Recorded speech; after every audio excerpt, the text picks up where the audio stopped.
এক বুদ্ধিজীবী এক আলেম সাহেবকে বলল, হুজুর আপনারা যে এত পরকাল পরকাল করেন, পরকাল বলতে তো কিচ্ছু নাই।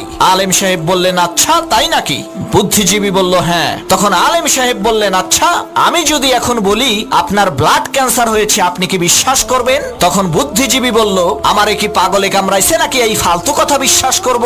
তখন আলেম সাহেব বললেন, যদি এই কথাটা কোনো বিশেষজ্ঞ ডাক্তার অত্যাধুনিক যন্ত্রের সাহায্যে চেক আপ করে আপনাকে বলে, তখন কি আপনি বিশ্বাস করবেন?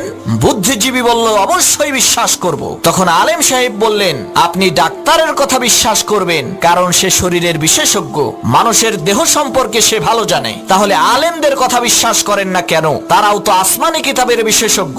কোরআন হাদিসের মাধ্যমে তারা পরীক্ষা করে বলেন যে পরকাল আছে, মৃত্যুর পরে আর একটা জীবন আছে, জান্নাত আছে, জাহান্নাম আছে। তখন বুদ্ধিজীবী তার বুদ্ধি খাটাইয়া বলল, হুজুর আপনি ঠিকই বলছেন, আপনার কথা সত্য, পরকাল আছে।